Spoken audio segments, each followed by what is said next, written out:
Hello, everybody. This is Football Talk with Beef and the Deuce. I am the Deuce. I had a good Saturday. Today, with the pro games, I did pretty crappy.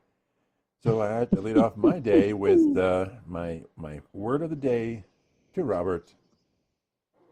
Oh, this is killing me. This is just killing me. Okay. Duval. Isn't that the county? Isn't that the county where Jacksonville is at? Nah, who cares? Who cares? Okay. Just Norman just gets his Duval. Okay, so go ahead. Beef, you want to do the do? Oh, you got the Duval for Mr. Rob, and you you got your Clemson upset, you little piece of something. I called it, and you were just never. God, you got your. I mean, it was probably what 6 something in the morning, and you got a very very nice warm text from me. So out of all your BS upsets, you finally hit one. And you agreed with me on the Navy, and they did it? Oh, yeah, I loved it. Yeah. I loved it. They ran the hell out of the ball that game. Yeah. It was a beautiful game. And I took USC over Iowa. You and Robert had Iowa, and you're both wrong, of course. Yep, we got Oklahoma, which was good. Yeah. That was a nice upset for us. But glad for that. got the OSU spread, which was good. But yeah, like we were saying before we hopped on here, my betting world, man, I can't catch a break this weekend. Fight game, I lost by one leg in this parlay because dude got knocked out cold. Yeah. My football parlays, I'm losing because Joe Flacco can't throw 2 touchdown passes against the Steelers. I'm like, I just can't catch a break, man. But hey, you get your flowers for Mr. Dabo Lover, Mr. Khaki Pants 2.0. That's right. God. Whatever. Now I got to look at Chris Collinsworth's buck teeth on Sunday Night Football. Okay. All right. Brutal. Anything? So let's just go with and Bob. Bob was saying that I think he said that Old Miss would lose. It was damn close. Yeah, but they didn't. It was damn. I was sitting there, I know. very nervous. Yeah. And then Ole Miss's rushing attack just broke the game open. Yeah. I think they put up. I mean, God, it felt like damn near 300 yards on the ground. Yeah.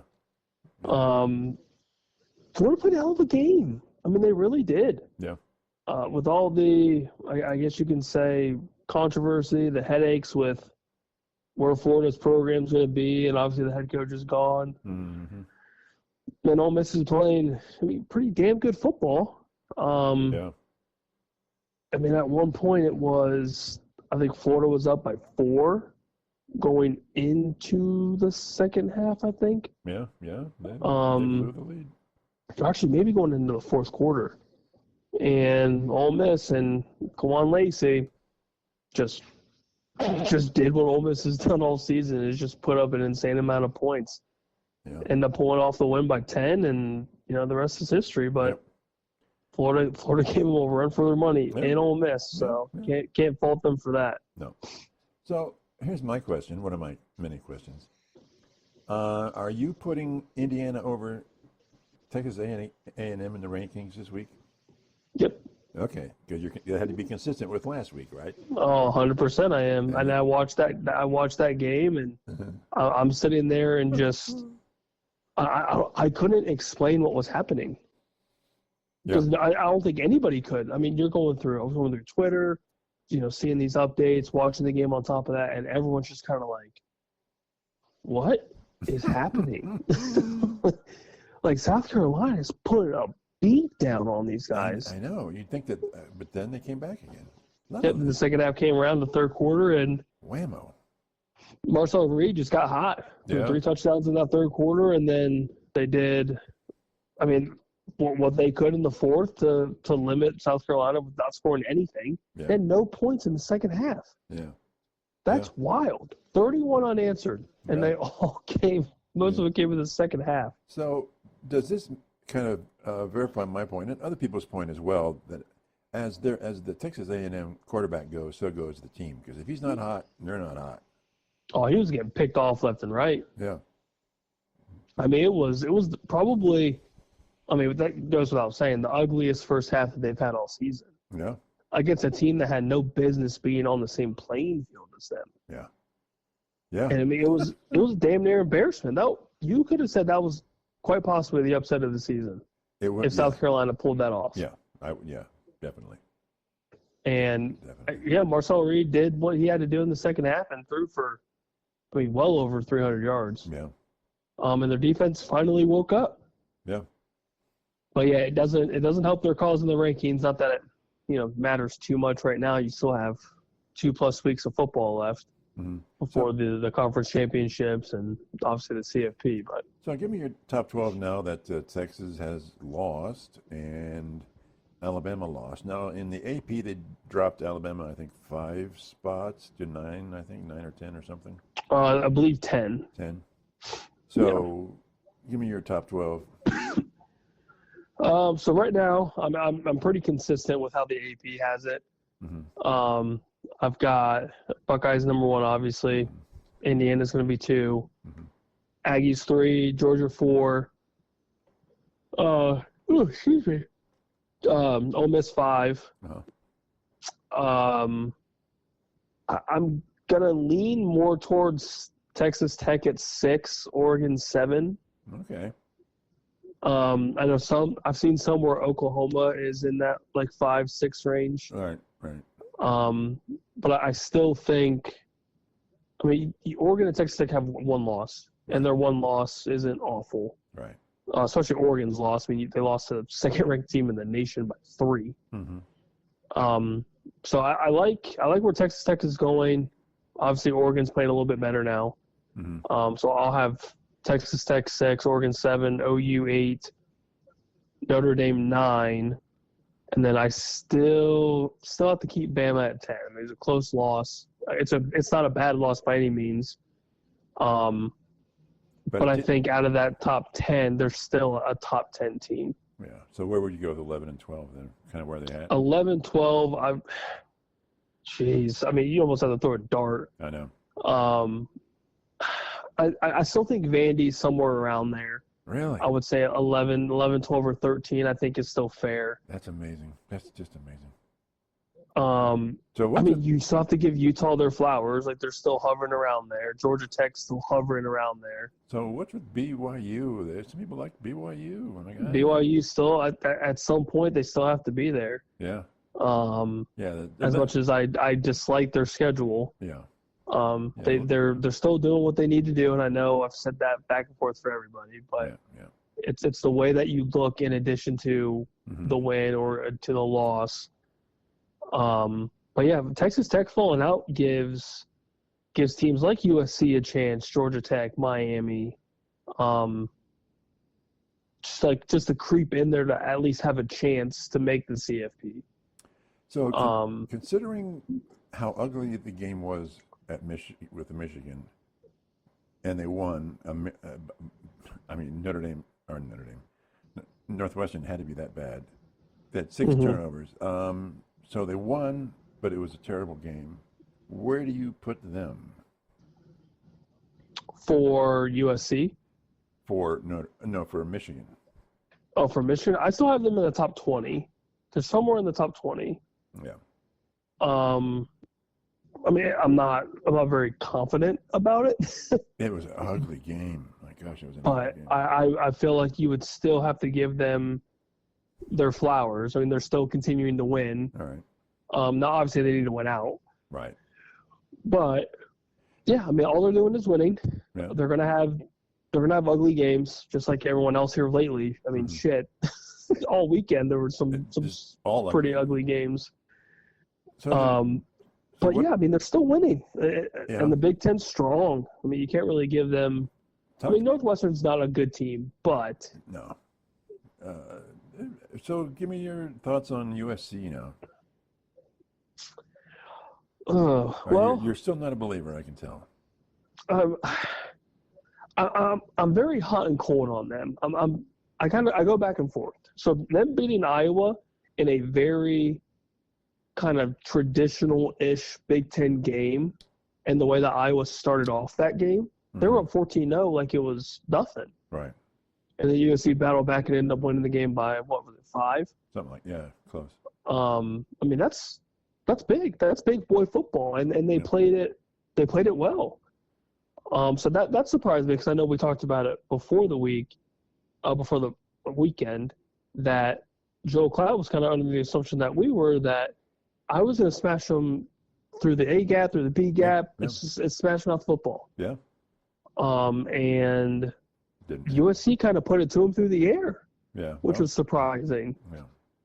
But yeah, I mean, the travel's hard for Iowa, and I get that. But USC, they played a hell of a football game. So,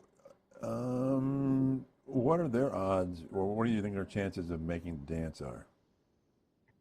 They really need to beat Oregon. I think that's the key for them, is if they can win out, beat Oregon, they won't have any issue with UCLA, which I don't think anybody has an argument for. Right. Or I guess against them blowing the brakes off of UCLA. But with them beating Iowa, this game in Eugene is massive. Yeah. This is their Super Bowl. Like, it has to be. Because if they don't win, they're done. So more than likely, they are done. So, okay, let's talk about that game, because obviously you have OSU 1, Indiana 2, and then it goes to Oregon, wherever Oregon sits right now. They're in the top 10. Then the next Big Ten team is USC, right? And they're maybe going to be in the top 15-ish somewhere, maybe? If they win this Oregon game, they will be they could possibly be on the outside of the top 10, depending on, because it doesn't help their cause that Bama is still in the top 10. Yeah. And Bama's schedule is obviously what their schedule is. It's not easy. Right. So they're going to get kind of screwed on that, but I can see them still being in that, like, even 11-12 range if they beat Oregon. So from a Big Ten standpoint, if you're looking at the conference and saying, wouldn't it be better for Oregon to beat USC because if USC beats Oregon, then could they both fall out? Or would you say UCLA or USC takes the place of Oregon and you get 3 in? In other words, what's the shot of, I think it's hard for the Big Ten to say we're going to get 4 teams in this year. It's going to be tough. It is, because you need some teams to win out. So, like, for example, OSU would need to lose a game. At some point, they would need to lose. Because then that kind of opens up. So, like, if Michigan beat Ohio State, for example, which obviously I hate talking about this. But if they do, that's a massive win. That is the win of the year. You knocked off the number 1 ranked team. Right. You're a 2-loss team. That's your resume. Right. You have a big win against the top dog. Now, OSU's still going to play for the Big Ten championship, more than likely. Right. Indiana is probably the second team, unless they somehow drop another game. So that's Michigan's hope. But doesn't that just muddy the whole third and fourth? It makes everything just super. It's lukewarm puppy shit. It's gross. That's the best way to explain it. It gets super gross because you have all these 2-loss teams. Yeah. And they all have signature wins. Which one weighs more? Yeah. So, it gets very, very muddy. So if Oregon wins, I think Oregon's going to be in the playoff. Then, okay, so USC would have lost that game. Then where does a potential 4th team stand? It would probably be Michigan. But they have to beat Ohio State. And they would have to win out to be that 4th team. Yeah. So they'll be the 4th. So if USC falls, they'll be obviously a 3-loss team. Yeah. Michigan wins, they'll still be a 2-loss team. Right. And then that's where the game has even more magnitude than it already does. Okay. Because Michigan would need to win that game, and then it goes off of what strength of schedule for them is going to be their biggest argument, biggest quality win. And you would have to hope that weighs more than whoever else that's being considered, for whatever spot that Michigan's vying for. So let's say Oregon wins out. USC has its 3rd loss. Michigan loses to Ohio State. That's their 3rd loss. is it going to be 3 in and that's it? No more for the Big I Ten? would say so, yeah. I would say 3 for sure. Yeah, I mean, because the top 2 are a given. Yeah. Oregon winning out, they'd be a 1-loss Big Ten team, and their only loss is against the second-ranked team in the nation by a field goal. So I mean, their argument's pretty solid. I don't see Oregon falling out unless they just completely shit the bed. So does that open the door for SEC's 5-15? That opens it up for SEC. That opens up for some of these, group of 4 teams possibly. I don't see an ACC team outside of the conference winner getting in. So yeah, I would say your group of 4. There could possibly be another one. So because Notre Dame's are independent. Right. So they're fine. 3 Big Ten. Let's just say 5 US or SEC. So that's okay. 8. Notre Dame 9, and then Big 12 ACC 10, 11. And then the group of 4 or whatever, right? Which right now would be James Madison. God, that's weird. It'd be crazy. It'd be absolutely insane. And they'd have a conference win too if they win their conference. Yeah. And they're higher ranked than the ACC winner. You're looking at a top 5 ranked CFP team in James Madison.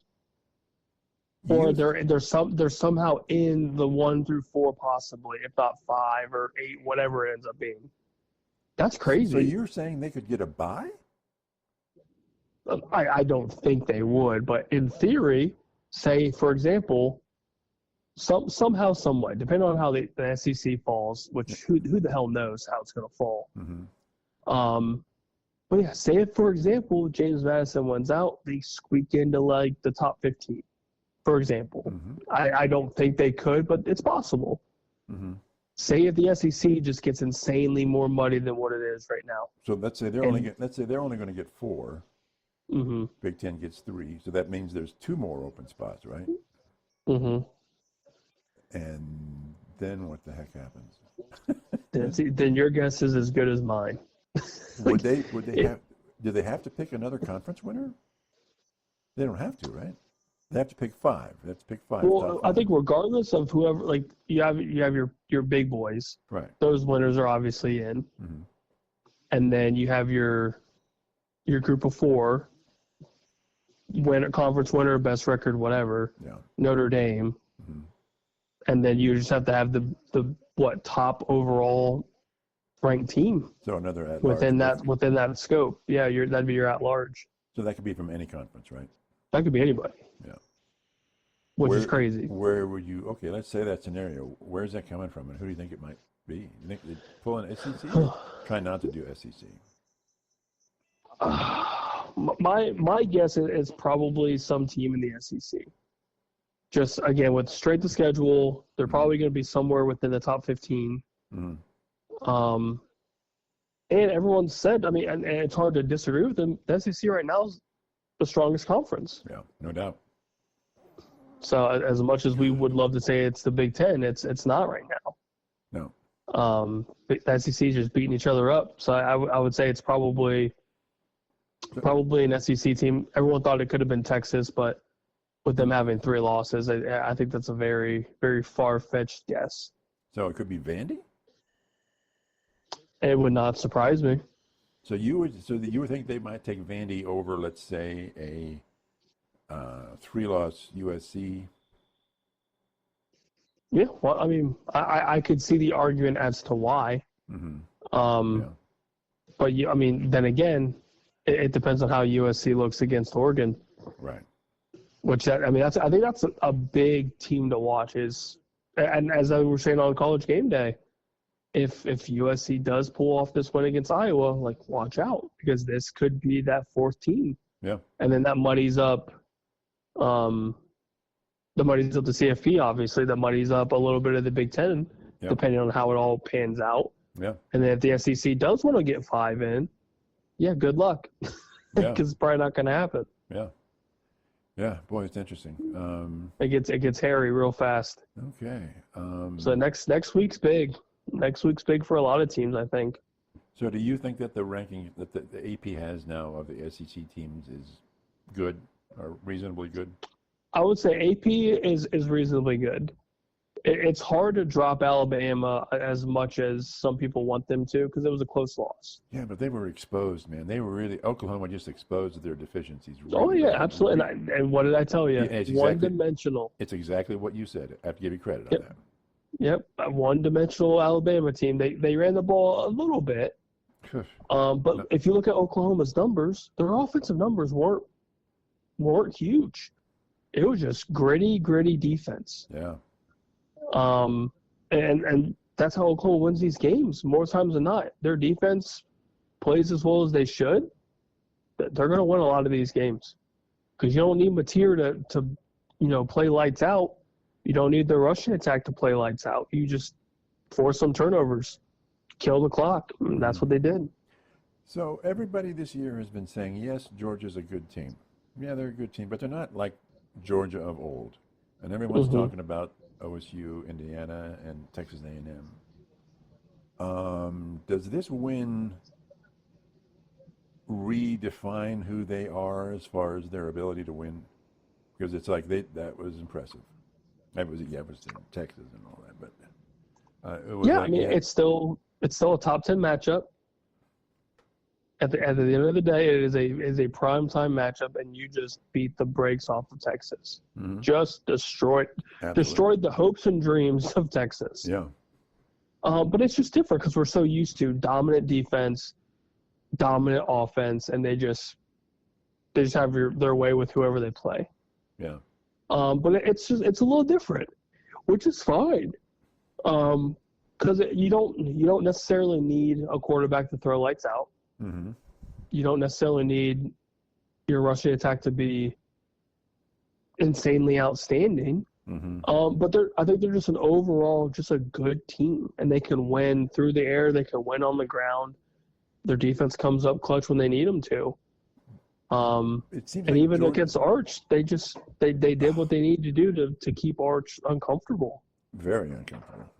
And it was impressive. So, but I'm thinking that Georgia has been slowly improving all year long. Yep. Each week they've gotten stronger and stronger. So this could be a team. Would it shock you if Georgia won the Natty? As of right now, no. Now, if you would have said in the beginning of the season, I was like, maybe. Right. They lost. But like you said, they've gotten better and better. And then that Texas win, as much as some people think Texas is overrated, at that time, that is a top 10 win. And you beat them by 25 plus. Right. Humiliated them. That's massive. That is huge. So give me your final four. Would you say is who the four is right now? Oh, that's tough. Let me think here. I think Buckeyes are in the Final Four for sure. Okay.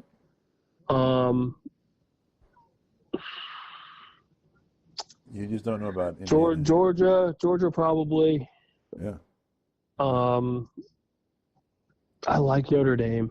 I really do like Notre Dame. Yeah. And then I'm gonna say Ole Miss. Really? I'm gonna throw a little bit of a dark horse out there. I like Ole Miss. Throwing me some love here? I'm throwing you a little bit of love. Now obviously we don't know how these teams are ranked, so it's hard to tell. But right. if I had to just throw four teams in the Final Four, that's who I would see. Over A&M, Indiana, and who else might it be? Indiana is still just very. It's an interesting team for me. Because they play well against the teams that they're supposed to play well against. And they beat them all. They beat them all. And they've won. But I keep going back to that Penn State game. And I get it's probably just a one-off. And Penn State is a talented program. I will give them their flowers. They had number one in that stadium ever. Exactly. But I'm sitting there staring at – because all the hype is Fernando Mendoza. Fernando Mendoza. Yep. That's fine. But when he's bad, that offense is very just meh. Yeah. It's very meh. And he's looked good against teams that he's supposed to look good against. Okay. Now he had his moment with Oregon, which was fine. He had his little quote unquote Heisman moment against Penn State. Yeah.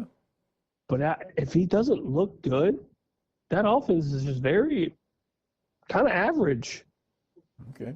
And then I compare them, and this is probably unfair, but I compare him to like how the Buckeyes were against UCLA yesterday. Mm-hmm. Julian Sayin didn't have eye-popping numbers. Well, by any means. his receivers went away. They took his receivers away from him, right? Yeah, but I compare that to, so if you take Fernando Mendoza outside of the Indiana offense,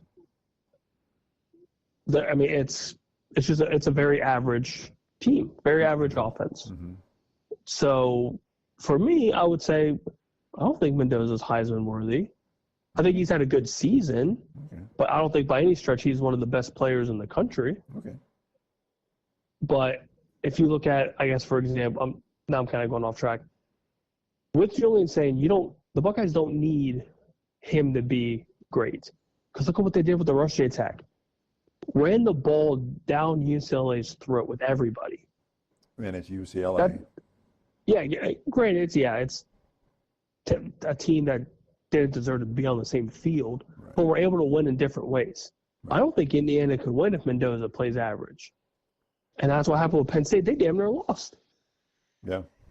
Yeah. So, to me, is Indiana elite? No. Okay. Are they a good team? Yeah, I think they're fine. So why are you bumping Ole Miss over my Aggies? I love the Ole Miss offense. Yeah. I love them. Quarterback plays great. Rushing attack's solid. And Lane Kiffin's on a damn roll. He is on fire. He really is. Yeah. And I think that offense is one of the best in the country. Okay. And I don't know that there's a lot of teams, within that top 10 that can keep up with that offense. It is high power, go, go, go. Mm-hmm. And Florida did what Florida needed to do to keep it close, Mm-hmm. but they didn't have enough offense to keep up with Ole Miss. Yeah. And I don't think a lot of teams can. The Buckeyes obviously can. I think if it's a shootout, Alabama could possibly stay within shooting distance. Because Ty Simpson's just out here gunslinging. And everyone knows that. That's the only reason why he's within the Heisman vote. Mm-hmm. But outside of that, if Oregon's on with Dante Moore, maybe. But I don't think Indiana can keep up with that kind of offense. I think A&M could. But, we kind of saw what happened Right. against South Carolina. Right. So, Georgia possibly. It's tough to say. But, if you look at elite offense right now, you can make the argument for Ole Miss, 100%. Okay. All right. Do you think, little off sort of topic, do you think Sayin's performance yesterday hurt his Heisman chances? If you're going off stats, then probably. But at the end of the day, he still played turnoverless football. They didn't really need him to play well. Right. And that's what I kind of hate about this whole – we went about it this last time. The Heisman stuff is so focused on quarterback play, quarterback statistics, blah, blah, blah, blah, blah. Right. It just seems to go back to who is the best player in the country? Right. Who is feared the most? And we all know the answer. Everyone knows the answer. Who's the most feared player in college football? Right. It's Jeremiah Smith. Yeah. Without a doubt. And then your close second, your close third, you have to put Carnell Tate in. You have to put Julian Sayin in. Yeah. They're arguably the face of college football right now. Will there be two Buckeye candidates in New York for this? I hope so. My guess is yes, but I would hope, outside of my bias, that I would hope so. That they're both well deserving. Yeah. Yeah. You're the number one ranked team in the country. You've beat the brakes off of everybody that you've needed to. You won every game that you needed to. Mm-hmm. Dan Orlovsky's little BS argument about how OSU is not the most legitimate number one ranked team. Get the hell out of here. Just because we haven't had a struggle bus of a game yet this year, Mm-hmm. and we struggled against Texas, quote unquote, it's Julian Sayin's first start of his career. Right. Right. all they asked him to do was not turn the ball over, and that's what he did. Right. Right. And then Mr. Dan Orlovsky, look what he's doing now. Yes. Well, He's an idiot. Dan Orlovsky's an idiot, first off. Okay. But he's just generating stuff for clicks. But yeah, like, sorry that, Julian Sands' Heisman candidacy there's no blemishes because we haven't struggled yet. Like, our apologies. We're just covering the spread in almost every game. Yeah. Like, whatever. But yeah, it needs to go back to who's the best player in the country, who is the most feared, who has to completely change their defensive scheme to have a chance. It's Jeremiah Smith, without a doubt. Yeah. You've got guys bracket coverage in him. You got double coverage. You got, a little bit of zone coverage in anywhere in his vicinity. Like, that's a problem. Like, that should account for something, but it's so quarterback heavy now. It's kind of ridiculous. Yeah. So back to the UCLA game. We had talked about them doing a little hurry up offense just to see how it works, and lo and behold, Ryan Day listens to Beef and the Deuce, right? They run a little hurry up offense. Isn't that something? I mean, it was like we thought about it. He was like, maybe we should listen to these guys. yeah, plug into these guys. Hey, So- Mr. Ryan Day, we appreciate you. Yeah, yeah. So anyway, so that was good. What else can we learn from? I still like me some Keen Holtz. I think, yeah, I like him. It's hard not to. He's not Julian Sand, that's for sure, but I like him. And it's hard not to like a lot of these backups. Like, James Peoples had a day. Give that dude his flowers. We are ready for some James Peoples. And West. Oh yeah, West had a great game. Bo Jackson obviously had a great game. Even our kind of, I hate to say, like, most of the people that don't know, obviously everyone knows who Jeremiah Smith is. Everyone knows who Carnell Tate is. But you got to see some of this kind of underlying talent that nobody really knows about. So obviously Isaiah West, you got to see the last couple games, but you had Mylan Graham, you had Bryson Rogers getting some love. How about Nate Roberts, Quincy Porter. I can't think of his name, but the number one receiver guy, yeah, Brandon Ennis got a little bit of love. He was balling out, man. I'm loving it. Yeah, I mean, so you got a lot of young talent, and again, going back to James Peoples, he's out playing time throughout the year, but you kind of got to see him in open space, and what does he do? Hurdles over a defender for a touchdown. Yeah. I mean, it's impressive. Isaiah West, great at the goal line, so you don't necessarily need Donaldson all the time. You've got talent everywhere. Yeah. So it's been, I mean, and then getting Max Clare some targets. I think he had 5-6 targets. So I mean, you're spreading the ball around everywhere. And he was grabbing that ball. He was grabbing some nice passes. He was. Yeah. I mean, it's perfect. So I mean, our team's right where we need them to be. Now we just need Jeremiah Smith healthy. We need Carnell Tate healthy for obviously the biggest game of the season in a couple weeks. So I'm a little worrisome about that, but I'm sure they'll be fine. They're just playing cautious football, which is perfect. That's all. I don't care what you guys do or how they do it. Just make sure they're ready for the game. Yep. But yeah, I thought they played well. Defense obviously played great. Yeah. And we're just continuing to get better. Florida Bob is claiming a victory on the points here. So I'm just. You guys know that. He said his was 7. Okay. So he's 10's better than close to 7. So. Whatever, Bob. Whatever, Bob. Hey, come on now. Give him. I'll give him. Okay, you want your flowers too, Bob? You want your roses, Bob? Here you go. Okay. At least he's not demanding that Robert. At least he didn't pick Clemson to beat Louisville. No, he was pissed. God. He's pissed because that's his team. I picked his teams to lose, and he was pissed. Anyway. Oh, he probably drank himself to sleep a couple days out of that. Oh yeah, with his toes in the sand at the beach. Yeah. Yeah. We feel so bad for him. It's terrible, isn't it? No, it's just awful life. Awful. Okay, so let's talk about this private equity $2.5 billion deal for the Big Ten thing. You want to talk about that now? Let's do it. So, got a little more.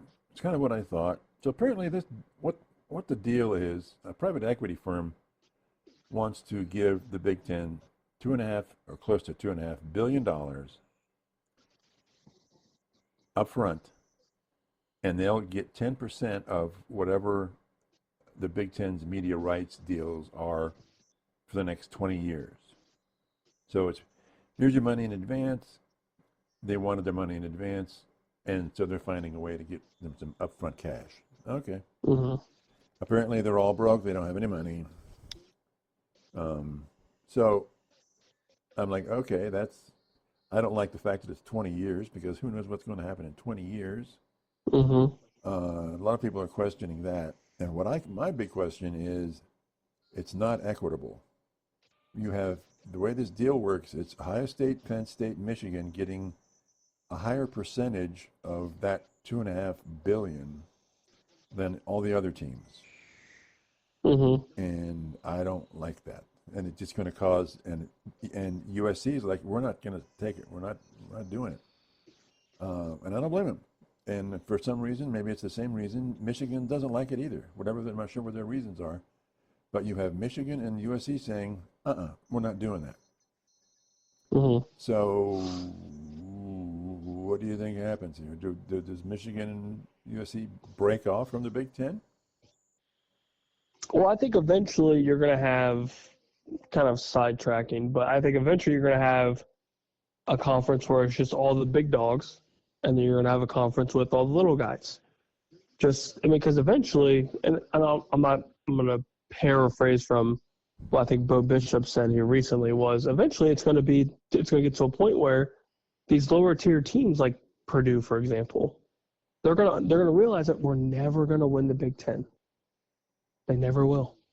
They get all this, Big Ten money, and that's all fine and dandy, right? But eventually you're going to want to win. And if you continue to win games or get, close to winning your conference, you're going to get better recruiting. You're going to get big boys coming into your program. Mm-hmm. It's not going to ever really happen if you stay within the Big Ten. So eventually I think you're going to see, big power conferences in bulk, I would assume, and then you're going to have kind of the middle, lower tier teams in their own conference. And you're possibly going to have just two conferences eventually, I think.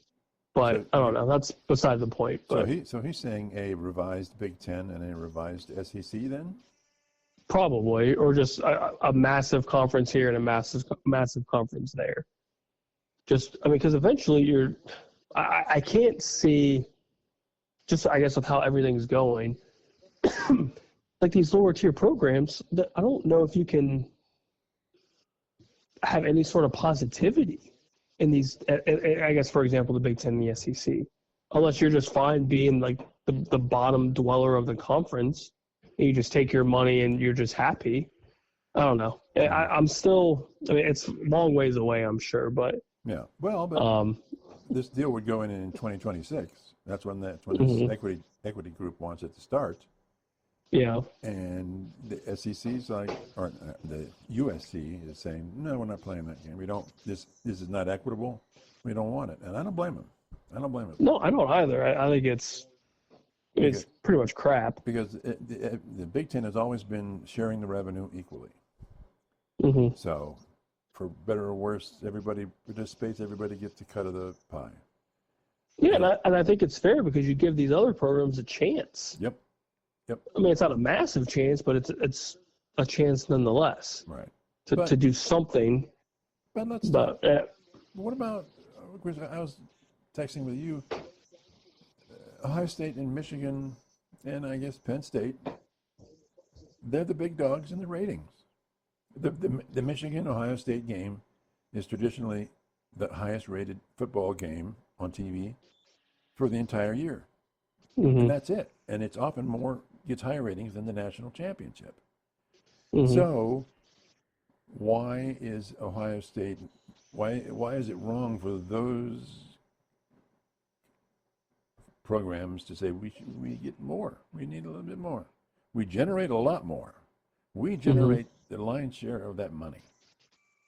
Yeah, and I think that's kind of where I'm, like I agree, but then I kind of disagree at the same time because I mean, it's if you look at it from a business perspective, yeah, you're the main reason why there's so much money in this conference. Mhm. You are generating, I mean, a bulk of it, like you said, and a lot of it's from one game. Well, And at the same time, like, are you gonna? A lot of teams, I guess, or I guess a lot of fans, if you're not a fan of the Buckeyes, for example, but hey, the Buckeyes are playing Texas. right? We should probably. That's a big game. We should watch that game. We should watch the game. Traditionally, If you go, oh, guess what? Purdue's playing Rutgers. We should watch that game. Nah, man, I'm good. no, I'll watch a roller derby. Yeah, I'm gonna go take a nap. Yeah, thank you. So, But yeah, like I can understand that argument for the big boys. Like, okay, well, look at what we do. Look at our rank. Look at where we are in the CFP rankings, for example. right. Like we're big boys. We're making this money. Like, yeah, we deserve a bigger cut. So I mean, I could see that. Well, then why? But is it fair? I mean, Let me that's throw this out at you. Oklahoma and Texas, when they broke away from the Big 12, wanted, and they petitioned the Big Ten to join the Big Ten.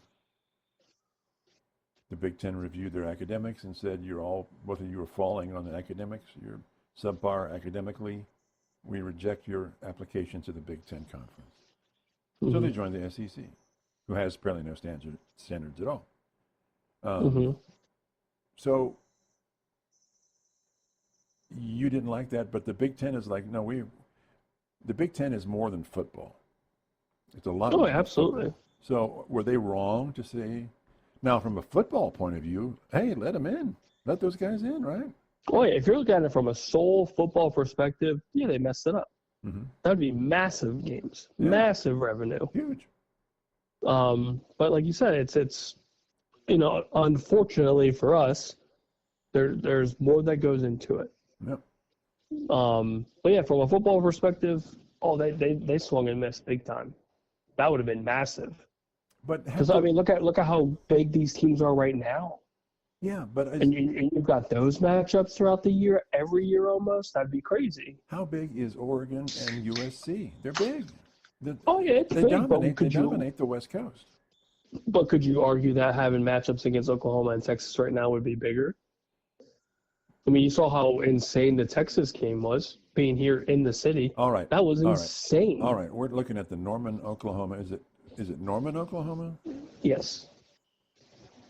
And that's a massive TV market. We know that. Versus Southern California, LA. I'm going LA. My argument is more towards the quality of football right now. Well, So if you kind of pick it, like, now it's probably not the greatest argument, but say if you just pick up Oklahoma right now, place them in the Big Ten, you have that Buckeye Oklahoma matchup. mm-hmm. As of right now, that is a top 7 matchup, top 6, Yeah. arguably. Assuming that you get it in every year or in every other Mm-hmm. because you don't always play each other now anymore. So that's a problem. Yeah, and USC is either very hot or very cold. Luckily, this year they've actually played relatively decent football because they remembered how to play football. But Oklahoma has had its problems in the past, right? Mm-hmm.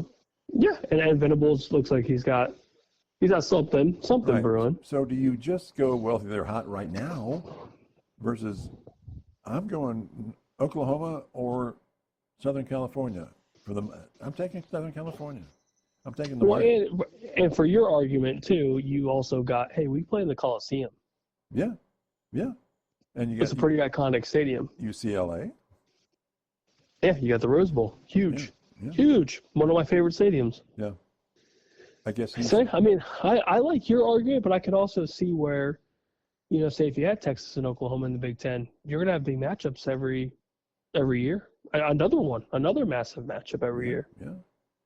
But I mean, who knows? I mean, maybe somewhere way down the road, maybe it happens. Who knows? But the Big Ten has big matchups every year, right? They do. They get Ohio State, Penn State. They get Ohio State, Michigan. They get Michigan, Penn State. They get da-da-da-da-da-da.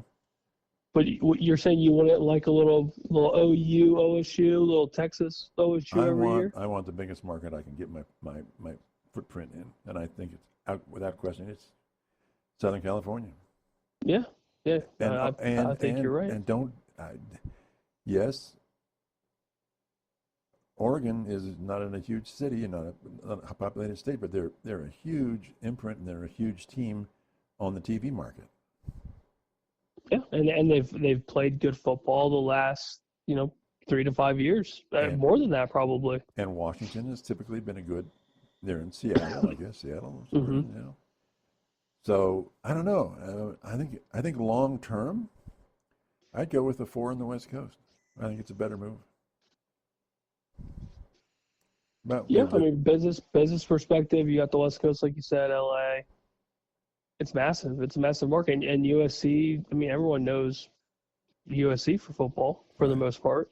the problem with They have a pretty rich history. yeah, I mean, and the problem that USC and UCLA have is that they're also trying to compete with the Dodgers and the Chargers and the Rams and the at least two basketball teams, Mm-hmm. Yep. Clippers, Lakers. Yep. And then there's another baseball team in there, right? Somewhere Anaheim or You got the Angels. Angels, yeah. So So that's in yeah.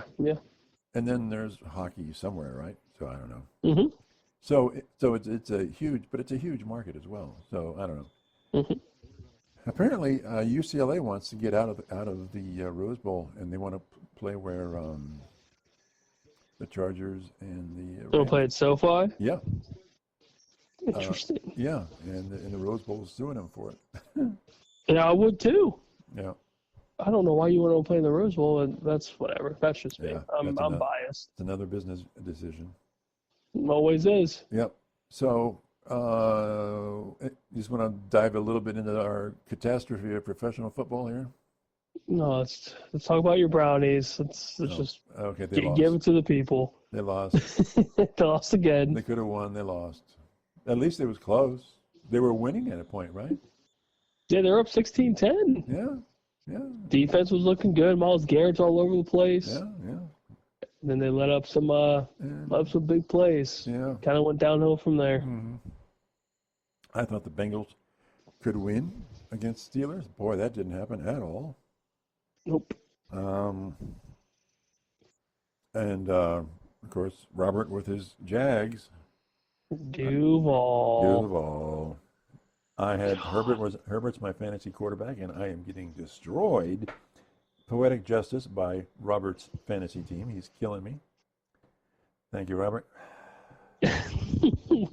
So anyway, but really, did anything? I thought the Cardinals could do better against the Niners, but man, that didn't work. Yeah, but Jacoby Brissett set the NFL record for the most completions. Did He he had really? 47 completions. 47 completions? 47 completions, and guess who started him in fantasy? This guy. He went 47 for 57 Wow. for 452 and 2 scores. And they lost. And they lost by 19. Yeah. Oh man. Okay. Yeah. So I would like to thank my beautiful, just wonderful starting quarterback here for, benching Sam Darnold, who had 4 turnovers. Yeah. How many fantasy points did he get for you? 1,000? For this league, for me, he got me 30. Wow. Not too bad. And this is also a matchup that I desperately need to win. So I need Saquon Barkley to do something for me. Okay. All right. And in our work league, I just tore it up, so I'm sitting pretty okay. There you go. Other than that, it was kind of a average sort of day. I mean, people that's supposed to win kind of won, and it didn't really move the needle much for me as far as big games wise. Did it for you? It was like, okay. I looked at The Chiefs losing surprised me. Yes, that was. The Chiefs losing the way that they did at the end, just giving up big plays, stupid penalties, big plays, and Denver hung on. I mean, I've kind of given Denver crap all season for just a cake schedule. Especially last week going into this game. Oh, yeah, and it was one of those where, I didn't really have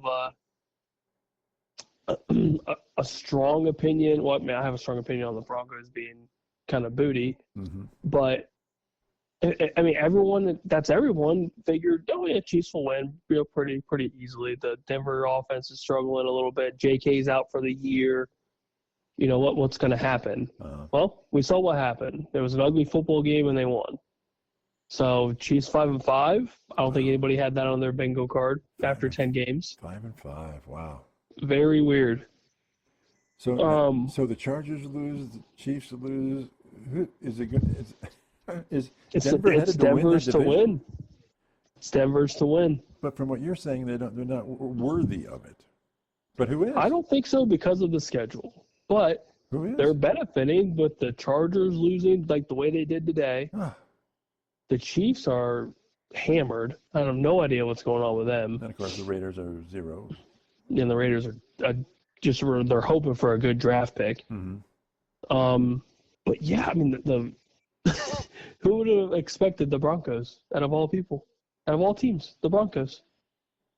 Sean Payton and Bo Nix. So who's crazy. Who's hot? I mean, let's see. Was it the Lions beat the who beat the Vikings? Was it the Niners? The Bears. The Bears.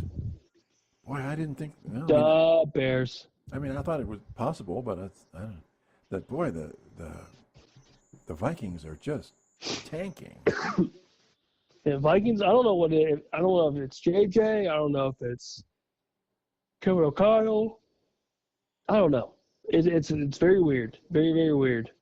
I mean, you would have to say the hottest teams right now, and it's going to sound crazy. You have to say the Patriots are in there. You have to. Yeah.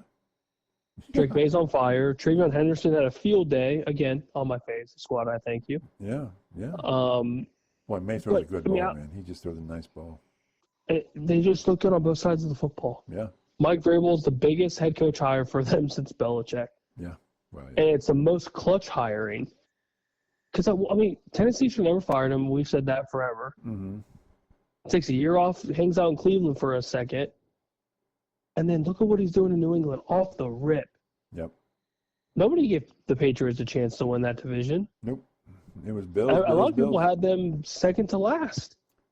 So then talk to me about these Dolphins. Are they just having an easy schedule right now? It's an easy stretch. Yeah. Easy stretch. I mean, they damn near lost that game today. Yeah. But they're winning. They're winning. They were a crap team. I don't know. I don't know what to say. Okay. It's one of those where like they found some sort of wiggle room, and maybe McDaniel begged everybody to play better. I have no idea. Please play better. Yeah. Yeah. Can you guys please play better to keep my job? Keep my job. But another team that's surprising me too is Carolina. Okay, but what about they are surprising me. Aren't the Jags very? Bryce Young's actually playing very well. I hate to say it, but he's playing well. What about those Jags? Come on now. Oh God, I don't want to give them. I don't want to. I know, but they're pretty good right now. I mean, they are 6-4. You beat a good Chargers team. Yeah. And you beat them by a lot. A lot. A huge amount. And it was one of those two where the defense played really well for them. The rushing attack got hot, and Trevor didn't have to do anything to lose them the game. Mm-hmm. And I think that's the issue too. Is like you can't really put the ball in his hands to win a game. That's the Jags issue. If the going gets tough and the game gets close, do you trust Trevor to win the game? Okay. I still don't. But okay, all they need to do is win, and they continue to win. They're 6-4. Yeah. Okay. The Bills finally woke up and won a damn game. So I mean, Buffalo has to be in that mix a little bit too. Yeah. Josh Allen accounted for 6 touchdowns is insane. Just absolutely insane. And you're saying that the Patriots are the hottest team in the AFC? I'm saying they're in the argument. They're definitely in the argument of being the best team. I think right now they are the best team in the AFC. That's and right. I think the Bills are a close second. Okay. Wow. I never thought I'd say that, but I am saying it. What happened to the AFC West? Somebody threw up all over it. Somebody threw up. Okay. On that So note, Florida Bob threw a ball over it. okay. On that note, I think we'll call it a podcast. Check us out on X. Beef is on that all the time. We've got a direct link to that on our YouTube page. Like and subscribe to YouTube, and we'll talk to everybody soon. Bye.